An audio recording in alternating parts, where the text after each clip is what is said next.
बिस्मिल्लाहिर्रहमानिर्रहीम। अस्सलाम वालेकुम student object oriented programming using Python series के साथ मैं हूं मोहम्मद सफदर डोगर। स्टूडेंट, आज की वीडियो के अंदर हम इनिट मेथड देखेंगे या initialize method, how to create init method in Python.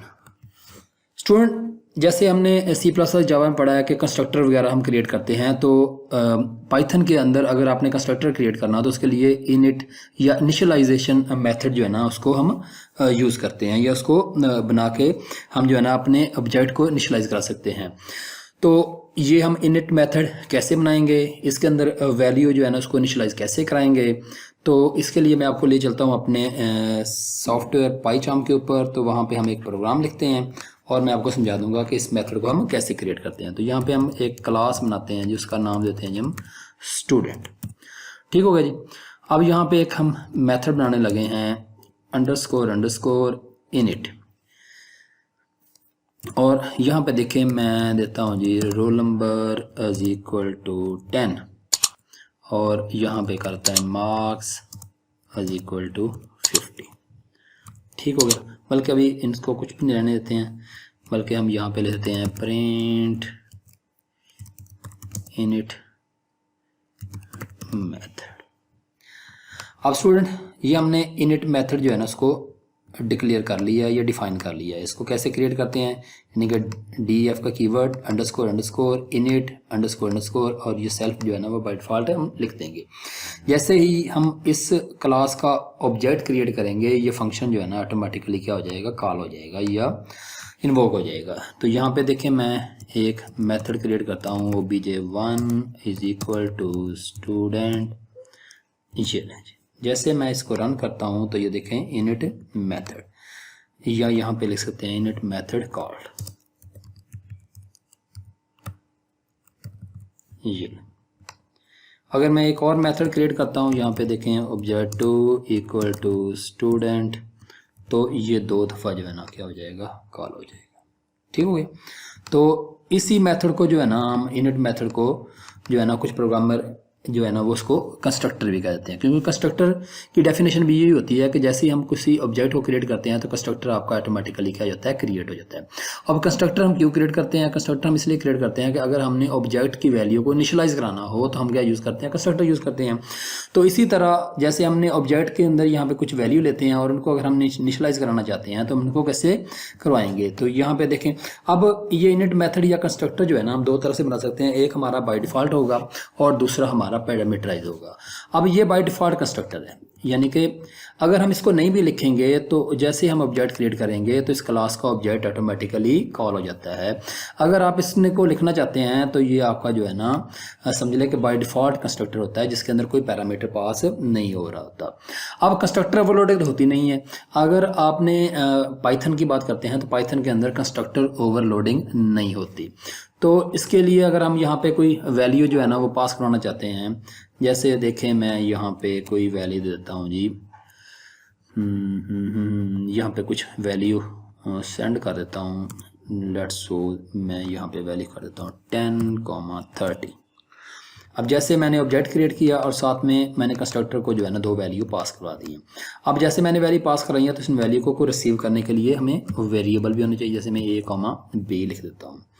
अब ये a और b जो है ना इसके लोकल वेरिएबल्स हैं। अब इसको मैं अगर ऑब्जेक्ट के वेरिएबल या इंस्टेंस वेरिएबल के अंदर इनकी वैल्यू को स्टोर करना चाहता हूँ तो ये आ जाएगा self dot a is equal to a।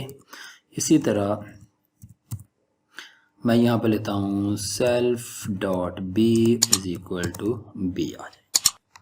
ठीक हो गया। इसको जैसे ही हम यहाँ पे रन करते हैं तो यहाँ पे देखें ये इनकी वैल्यू जो है ना इनिशियलाइज हो गई है, यानी कि सेल्फ ए के अंदर 10 आ गया है और सेल्फ बी के अंदर 30 आ गया। अब इन वैल्यू को अगर आपने शो कराना है किसी मेथड के अंदर तो यहाँ पे देखें डेफ शो, तो यहाँ पे देखें प्रिंट स्टूडेंट। देखें यहाँ पे मैं ए कॉलन अगर अकेला ए लिखता हूँ कॉमा डाल के तो ये देखें ये इसके अंदर जो है ना वो कुछ भी वैल्यू शो नहीं, सॉरी इसको मैं अभी ऑब्जेक्ट1 डॉट इस मेथड को कॉल करता हूँ तो ये देखें इसमें एरर आ जाएगा। वो कह रहा है कि ए इज़ नॉट डिफाइंड। अब ए जो है ना ये इस कंस्ट्रक्टर का लोकल वेरिएबल है, जबकि इंस्टेंस वेरिएबल जो है ना वो है जी हमारे पास सेल्फ डॉट ए। अगर आपने ए की वैल्यू को शो कराना है तो यहाँ पे क्या लिखना पड़ेगा, इंस्टेंस वेरिएबल शो कराना है, इंस्टेंट की वैल्यू शो करानी है तो यहाँ पे लिखेंगे सेल्फ डॉट ए आ जाएगा। तो अब ये एरर नहीं आएगा बल्कि यहाँ पे 10 शो हो जाएगा। इसी तरह अगर आपने यहाँ पे बी की वैल्यू भी शो करानी है तो यहाँ पे लिखेंगे कॉमा सेल्फ डॉट बी, ये ए की वैल्यू भी शो हो जाएगी और यहाँ पे बी की वैल्यू भी यहाँ पे शो हो जाएगी। ठीक हो गया। अब देखें हमारा मेन टॉपिक जो था वो ये था कि इनिट मेथड को हम कैसे क्रिएट करते हैं। तो इसके लिए इनिट मेथड क्रिएट किया। अगर इसमें हमने कोई वैल्यू पास करवानी है तो यहाँ पे देखें ये वैल्यू जो है ना, जैसे हम ऑब्जेक्ट क्रिएट करेंगे तो ये वैल्यू साथ में इसको सेंड भी हम कर देंगे। जो वैल्यू हम सेंड करेंगे वो वैल्यू जो है ना इसके अंदर स्टोर हो जाएगी। अब देखें एक हम और ऑब्जेक्ट क्रिएट करते हैं, उसका नाम देता हूँ मैं 2 obj2 और यहाँ पे हम लिखते हैं स्टूडेंट और इनको मैं वैल्यू देता हूँ 40, 50 और यहाँ पे देखें मैं यहाँ पे object2 डॉट शो करता हूँ तो ये जो है ना इसकी वैल्यू जो है ना 40 एंड 50 को शो कर देगा। ठीक हो गया।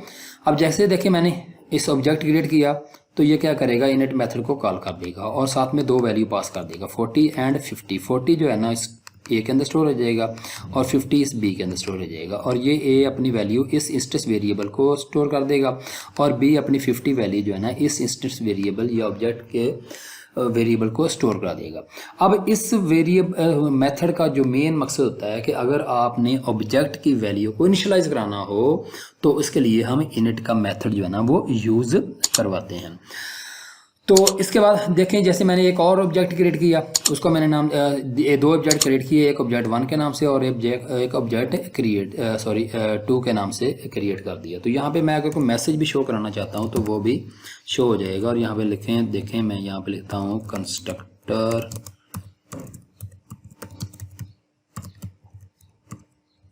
कॉल। ये देखें दो मेथड मैंने क्रिएट किए हैं तो दो दफ़ा ये जो है ना वो मैसेज शो हो जाएगा। ये देखें पहले क्या आ जाएगा, कंस्ट्रक्टर कॉल हो गया और उसके बाद ये शो वाली वैल्यू जो है ना इसको शो करवा देगा। तो यही मेन मकसद होता है इनिट मेथड का कि आप ये एक तो ये इसका फ़ायदा ये होता है कि जैसे आप इसको ऑब्जेक्ट को क्रिएट करते हैं ये ऑटोमेटिकली कॉल हो जाता है। और दूसरा ये होता है कि अगर आपने ऑब्जेक्ट के वेरिएबल्स को इनिशियलाइज कराना हो तो इसके लिए आप क्या यूज़ करते हैं, कंस्ट्रक्टर यूज़ करते हैं। कंस्ट्रक्टर दो तरह के होंगे, एक आपके डिफ़ॉल्ट कंस्ट्रक्टर होंगे जिसके अंदर कोई पैरामीटर पास नहीं होगा, दूसरा हमारे पैरामीटराइज कंस्ट्रक्टर हो। यहाँ पे मैंने दो पैरामीटर पास किए हैं, आप जितने मर्जी बवक्त ज़रूरत आप जी को इसके अंदर पैरामीटर जो है ना वो पास करवा सकते हैं। इसके अंदर कंस्ट्रक्टर ओवरलोडिंग नहीं होती, यानी कि एक से ज़्यादा कंस्ट्रक्टर जो है ना आप जैसे आप C+ जावा में करते हैं यहाँ पे क्रिएट नहीं कर सकते। तो मैं उम्मीद करता हूँ कि आज की वीडियो आपको समझ आ गई होगी। तो मेरी वीडियो देखने का शुक्रिया। तो नेक्स्ट लेक्चर बाय।